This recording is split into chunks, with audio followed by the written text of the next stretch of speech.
here's Doc, because he's new to this group, and he's here pretty much because of me. My friend Helen was part of this conference call, and one of the topics was Jung. So she said, "Oh, Lisa, you might like that."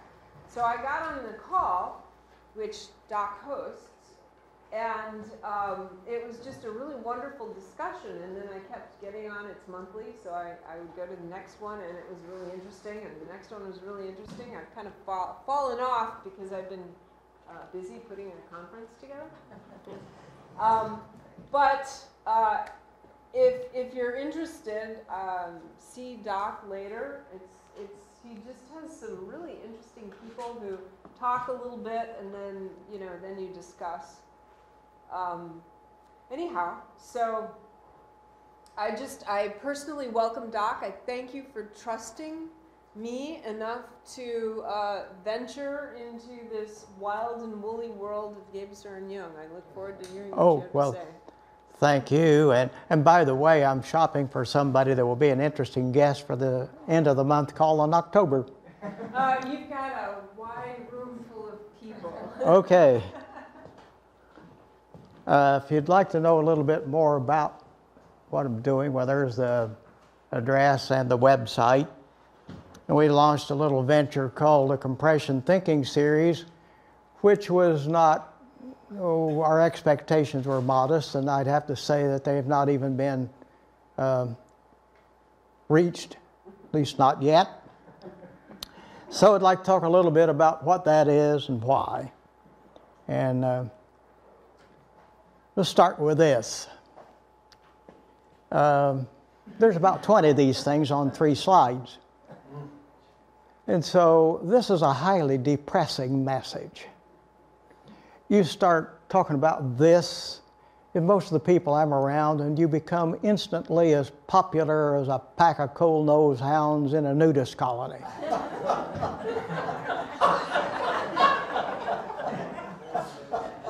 And so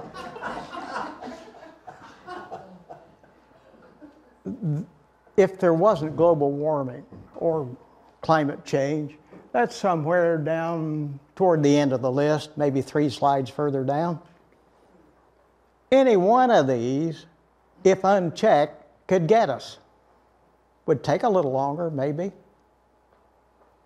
And so when I hear the climate change people, they have consistently underestimated their forecast of what's going to happen. And a few of these things are related to climate change. They all are, really. Climate change will exacerbate almost any of them. But there's more than climate change to worry about. So aren't you happy you came? There's some more. You almost have to get to the people that investigate these firsthand to get much of a story. And pick one of those. Endocrine disruptors. Everybody know what an endocrine disruptor is? Yeah, some of you. So that is a chemical that can, in very small quantity, disrupt one of your glandular systems. Thyroid, liver, sexual. That's usually the one that gets people's attention. Atrazine is pretty well known to be an endocrine disruptor in frogs. The male frog sort of has its sexual organ disappear and they can't reproduce, and that's the end of the frog.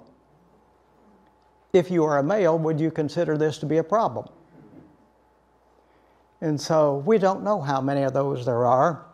There's some that are known. There are others that are unknown. And of course, I don't know the ones that are unknown, and neither does anybody else. And so, aren't you glad you came to this? There's another one. Put climate change at the end. One that's frequently mentioned is human population.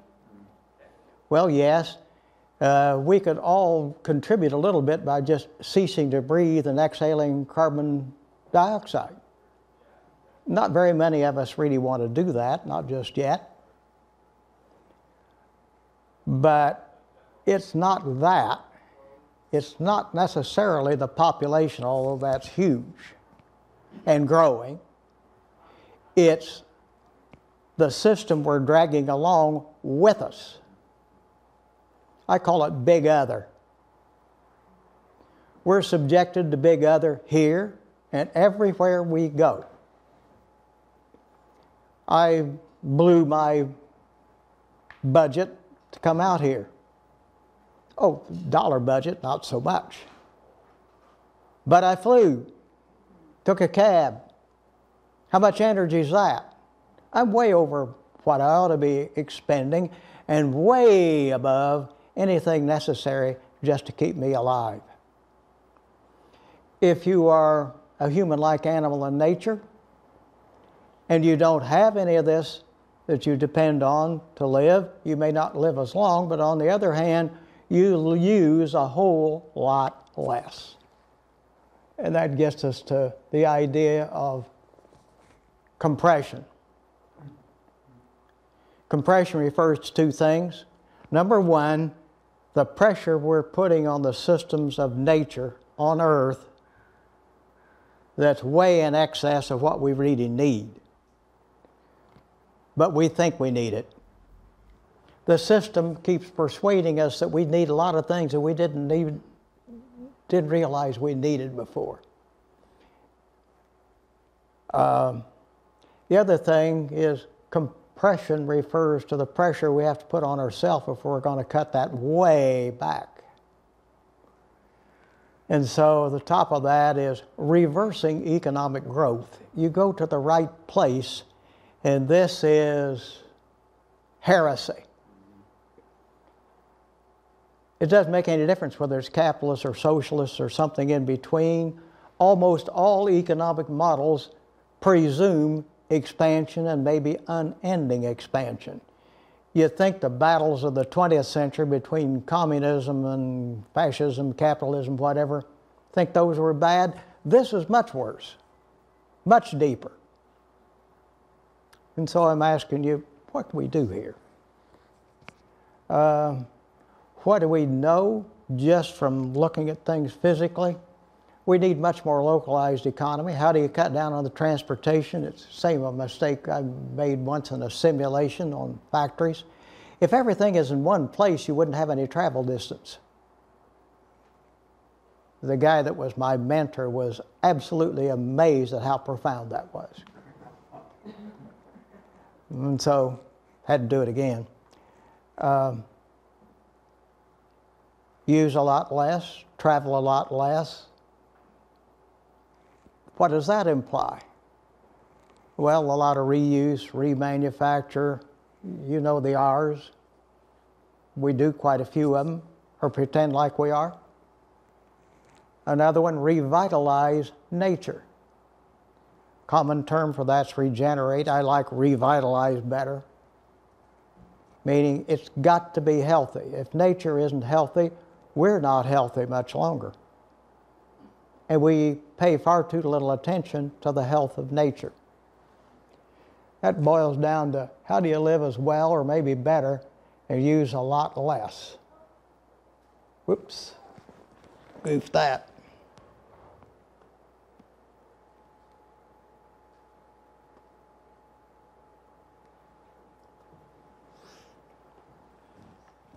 So that gets me down to the subject of this conference.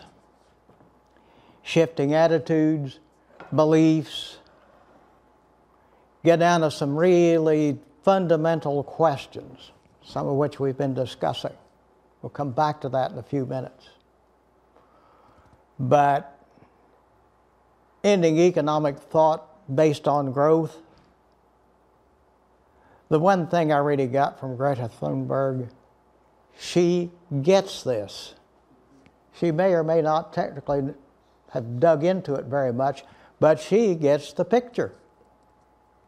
That what everybody my age is talking about is inadequate. And so end development of resource-intensive technology just because we can. a lot more emphasis on the precautionary principle. What are the long-term consequences of what we do? The current economic models say you got to make money faster and faster. We tend to neglect long-term consequences. And you can see it in Silicon Valley, and you can see it everywhere. What's the big rush to develop driverless cars? What's a big rush to go mine something from a remote planet? Moon's a long way to go for a drink of water, by the way. That's a pretty intensive quart of water if that's what you get. Energy intensive. And so that's how we have to start thinking. And underlying all that are new social understandings. Common term is a social contract. It brings up something else, the language. A lot of our language, our mythology, our analogies, our metaphors are from the business world. If we're going to think differently, we need to have a lot more terminology with which to talk about that we don't want to talk about. And if you keep using the language of the past, your thinking is of the past. I've been trying to think this way for quite some time. These are 4 guidelines that have sort of helped me. Am I a picture of excellence about compression thinking? No. Way short of it right now. This is really hard to do on 2 levels. Number 1, changing the fundamental thinking. Number 2, even if you do, changing your habits. We keep doing what we're doing just because we're doing it. And we don't know how to do something different. That has to be invented. So number 1, Earth is finite. Everything in it's finite. You got all these limits, not just of getting stuff, but of disposing of stuff and of the effects on us and nature. Second one, symbiotic thinking. By the way, none of this was put together with any reference to either Gebser or Jung.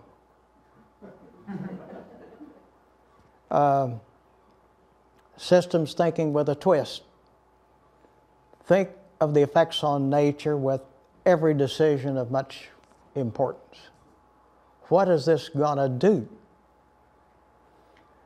Third one, organize for effective learning.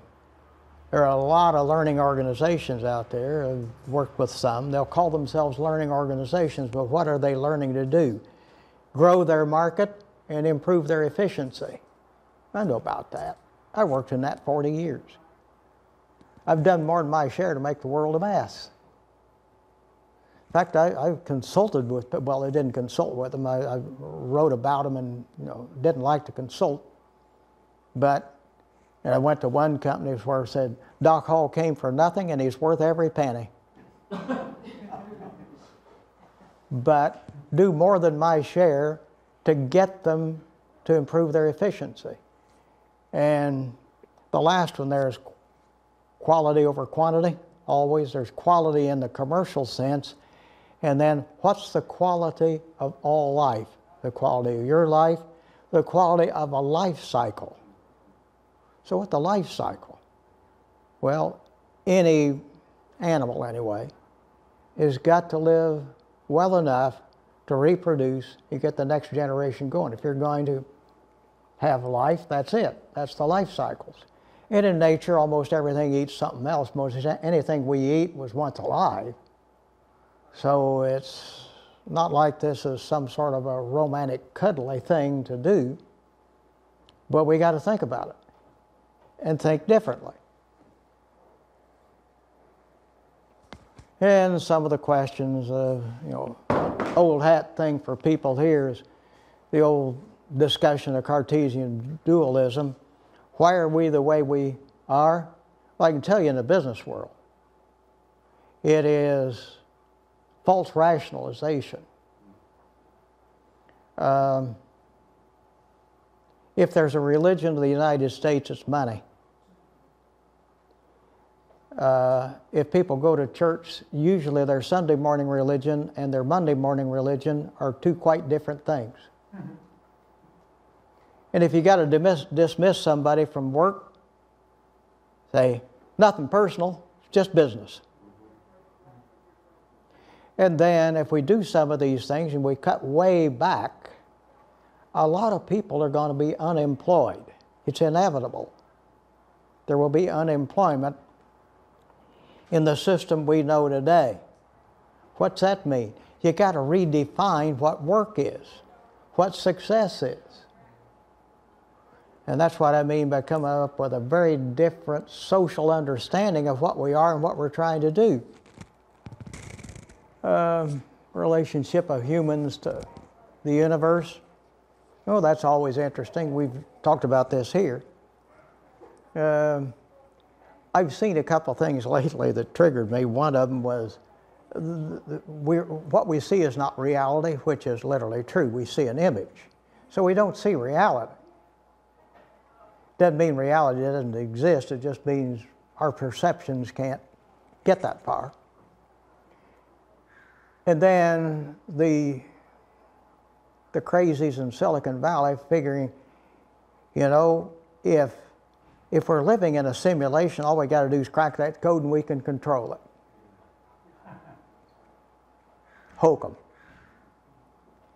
Because the people that have, it wasn't me, the people who've come up with that line of thinking, is all the way down to the quantum level, the universe is made up of independent agents. There is no central code bank to crack. And if you can't do that, that begins to explain some of the things we were just talking about. All kinds of independent agents, maybe inanimate as well as those that have life. And so you can't control that well. But in business, we want to control. Came from a school of business. As you might tell, I was kind of the fly in their ointment for some time. Because how do you run a business? You want to plan and control to make money. Forecast the revenue, market, go get it, hold the cost down, make money.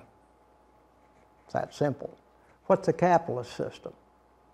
In the system much like today, in its earliest form, it was plant the flag, claim some property, survey it. If you don't have money, raise some money against its potential value.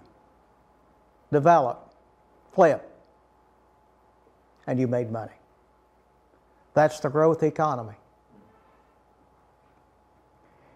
And real estate development and a good many other businesses still work about the same way, same mentality. And so if you are to change the business world to benefit us and the ecology, that's a pretty fundamental shift in what you're even trying to do. As long as you're trying to follow the profit model, you can't get there from here.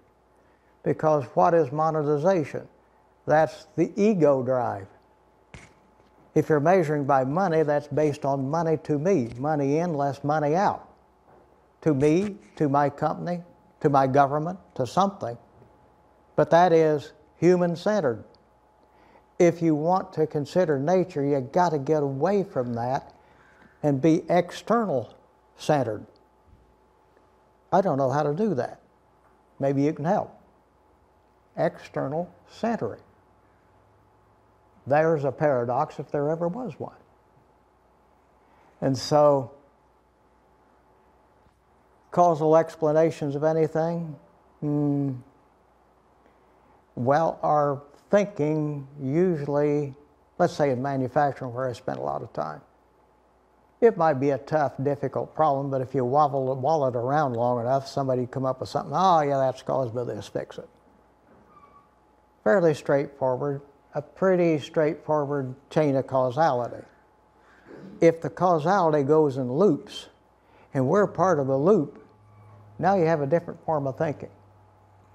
And so, interested in talking with anybody that's got any interest in this, and where can the Compression Institute go or do that could possibly move this ball? And incidentally, my associates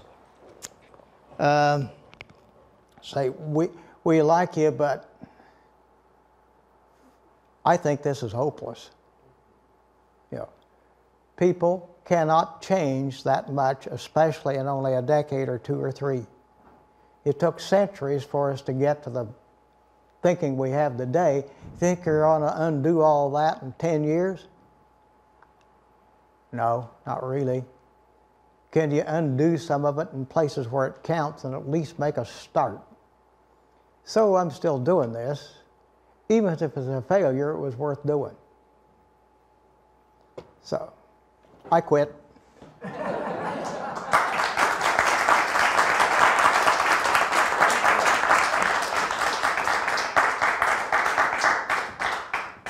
Questions? Are there any businesses that you know of that are doing it right, in your view? The people that are really doing it well, probably not companies, they're communities. And they're some of them belong to a thing called the New Economy Coalition. We belong to it too. The ones that are actually grubbing around doing something are trying to make a much more self-sufficient community. And the last guy I talked with there was from Greensboro, North Carolina, black guy that retired. And after 4 or 5 years, he finally got what he thought was a good food market, serving something nutritious in the middle of their food desert. Says it's not much, but it's something. And the unemployment rate is high. And his major problem was the young black males. If you can get them on board, supporting the community and wanting to do something, you can get somewhere. If all they want to do is deal drugs and get bling, it's all over anyway. You've dealt with things like that. And so there are a good many of these efforts going on. They're small, generally unheralded. Big companies have the problem of dragging their past along. It's kind of like Bill Ford being questioned by environmentalists 10 years or so ago now. He said they would become an environmental company. So why are you still making pickup trucks and big SUVs? Because if we didn't do that, we wouldn't have the revenue and we wouldn't have the money, we couldn't do anything. Mm-hmm. That's the fallacy of the whole thing. Thank you for this. You bring a humor to it that helps with the pain, which I appreciate.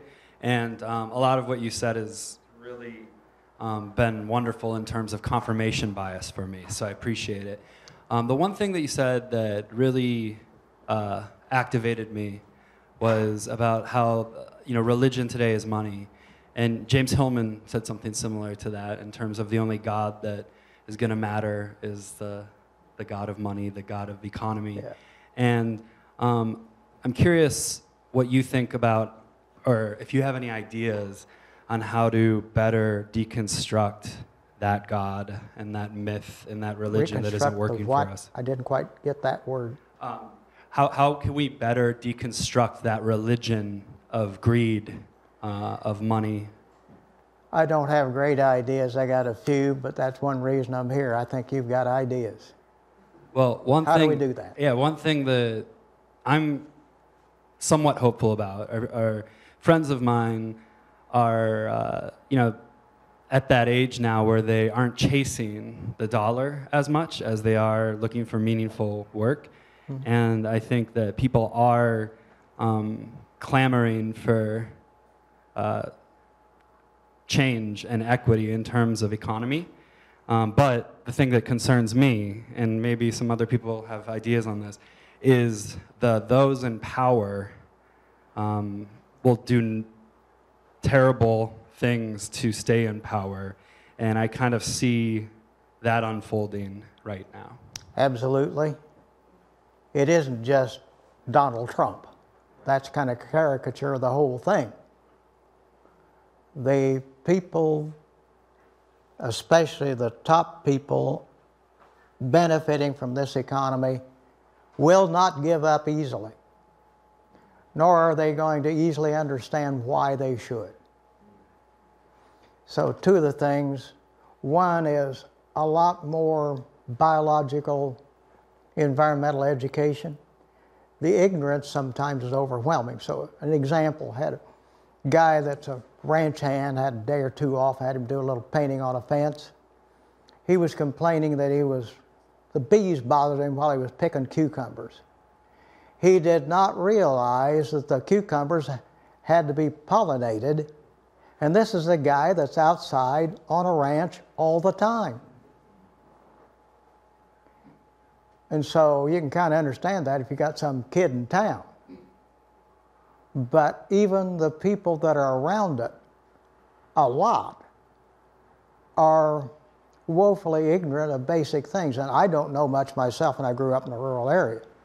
I didn't spend a whole lifetime with that. I was working in factories. Second thing is a lot more collective work, because the communities that are trying to do something emphasize building co-ops and a lot of collective problem solving.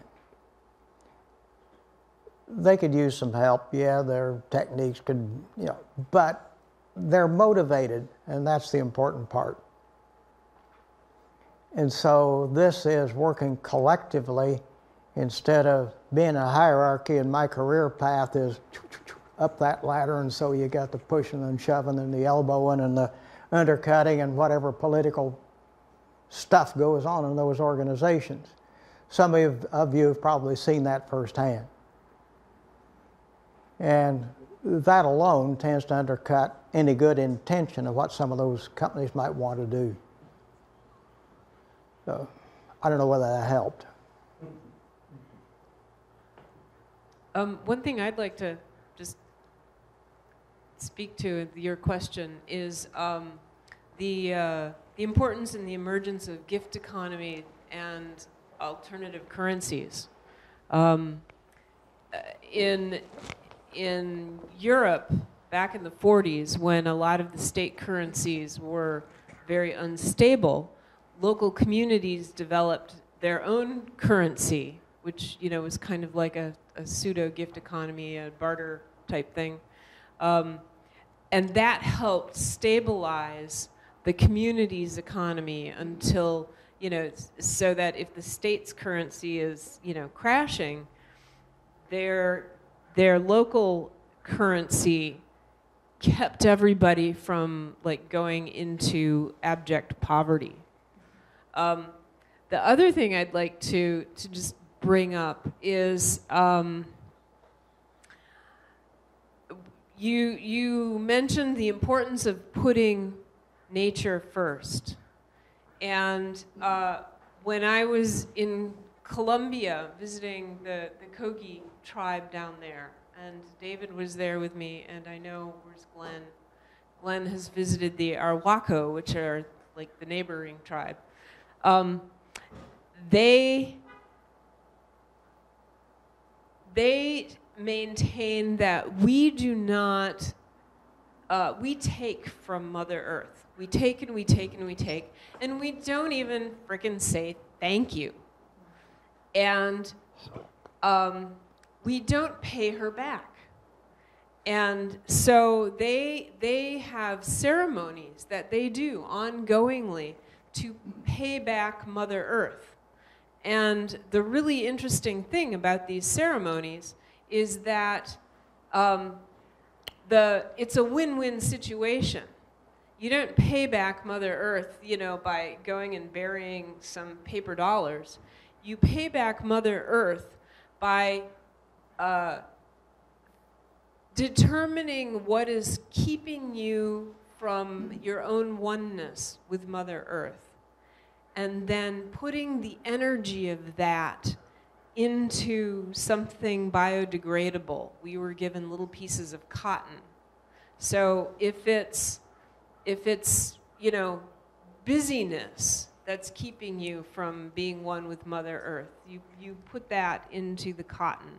If it's greediness, you put that into the cotton, and that the energy of that, you're both releasing from yourself, and you give that energy to the earth to transform. She'll take all of what we call, negative stuff, because it's just energy to her. So she'll take that and transform it back into life.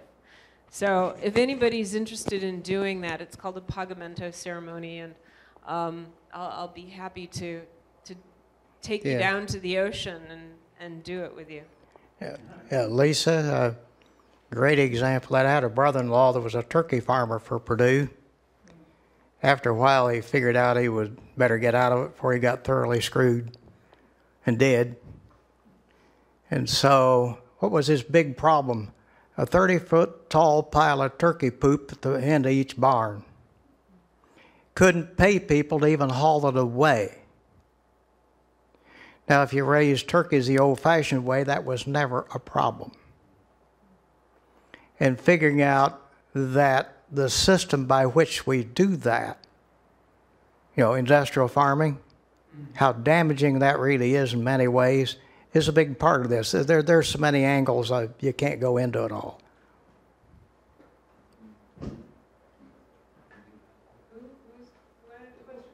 Well, I did, but you guys kind of answered it.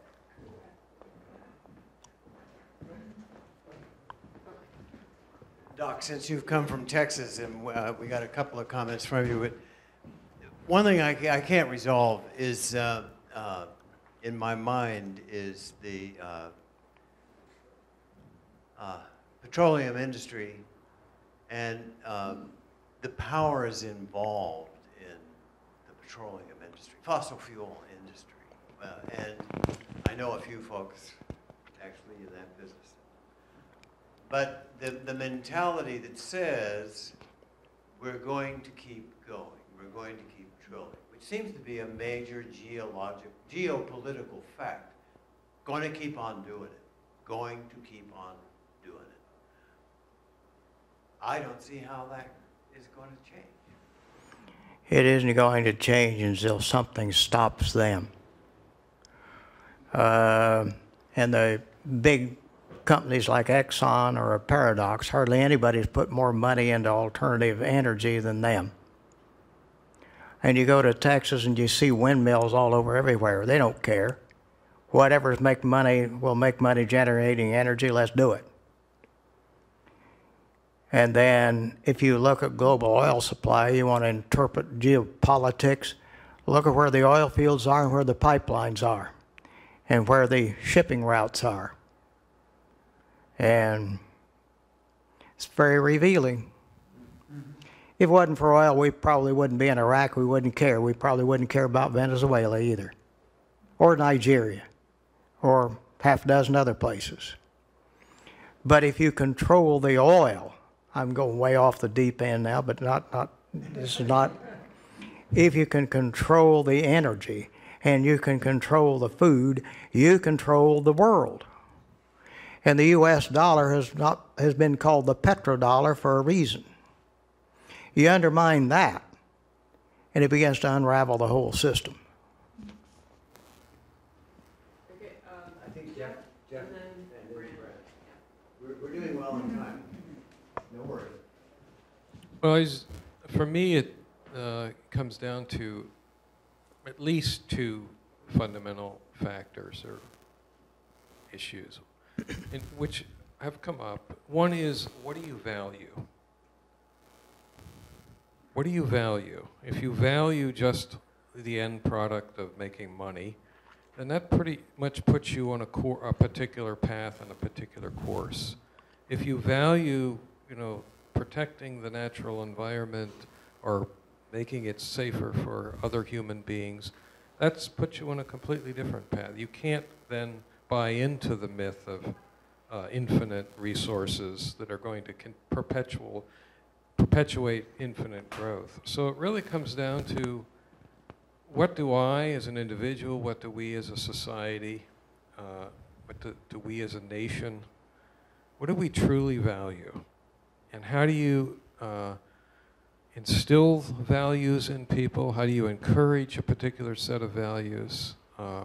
How do you pass those values on from one generation to the next? And then the other thing that resonates with your story of the farmer and the bees is, how do we connect the dots? How do we see that many of the things that you listed as problems are all interconnected? They're not, you know, one of the interesting things is that when you ask people, this is just in the United States, the statistics are, if you ask people, do they care about the environment? It's like 70%, 67% of the American public cares about the environment. But then when you start asking them, what are the most important things that we should be working on, the environment's always at the bottom of the list. You know, it's ranked number 20. Top being economic stability, unemployment, healthcare, you know, the usual. So although but what's missing is that the environment has a direct impact on unemployment, economic stability, food sustainability. So we are missing out in making these connections between all the issues so that it's not one issue, it's a system of issues. This is your Yes. one of your points was, how do we look at things from a systems perspective?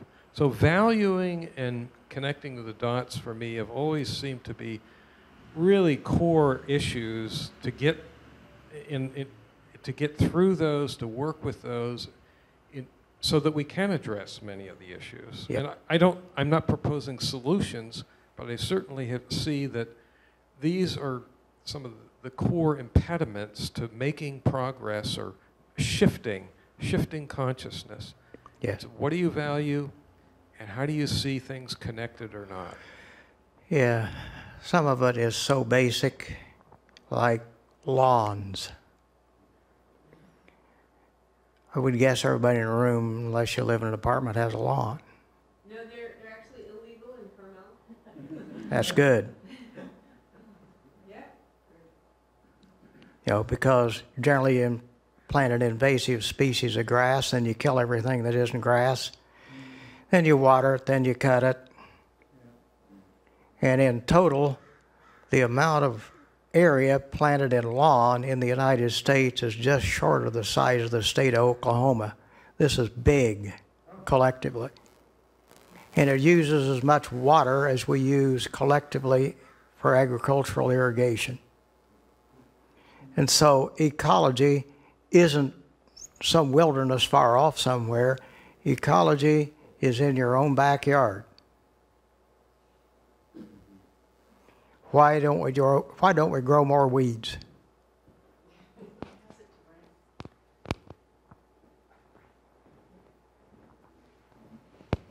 I just was going to make a comment from a little bit earlier, which is just that, you know, if you examine regarding petroleum,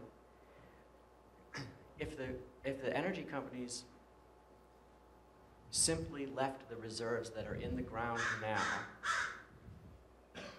in the ground, the projected value of those reserves in dollars, if translated back into the 1800s, is virtually the same amount of money that was, quote, left in the ground, those are air quotes, but left in the ground through emancipation. Hmm? What did it take to bring about emancipation? Yes, a war. And imagine a person who's driven, so driven that they push themselves day to day beyond their reserves of energy. The intelligence of the body will produce some symptom, a migraine, irritable bowel, whatever it is, a joint pain. That pain itself is the thing that will demonstrate to them, that will actually force, a migraine is the only thing that will force a hardworking person to lay down in a room in the dark for 2 days. So how do we get the changes? How do we change to perceive that this is the message of how to do it without without the war? Yeah, and I don't know. I think few people that I've read and talked to that think very similarly are very discouraged about this. The humans will not change until it's so bad they have to, until the danger is direct, immediate, and in front of them. Yeah. There's some psychology involved. Oh, yeah, definitely. We can do one more. Not just a comment on that. We're talking a lot about rational solutions and talking a little bit about myth and what are the stories that we are telling ourselves and that makes our society go in a direction or another. The myth of progress, we didn't talk a lot about it, but we talk about deconstruction. The question is more, are we constructing another myth? Are there other myths out there, other stories, other narratives that basically could take over because it stems from there? It doesn't stem from people, from engineers or from people who bring rational solution or point out rational problems, because that won't hold. That won't hold if the people are not believing in the story. And so I think that nowadays the story that we tell ourselves of this everlasting progress is at the root of everything we do. And again, the question is, what generates that story? Literature, movies, probably a lot of that happened here. We have a lot of examples in this country with Hollywood and even the literature of the 19th century in America that forged this myth of the tough man, the self-made man, the progress. And I'm wondering if today is in, for instance, the cinema, the movies of today, the popular culture of today, are there seeds of new myth? Maybe centering more on connections, on relationships, on Earth. Well, this is a question. I'm wondering about that. I see some. I don't see it particularly where I live, but I see that around the country. That attitudes are changing very slowly. When will a tipping point come? That's a different question.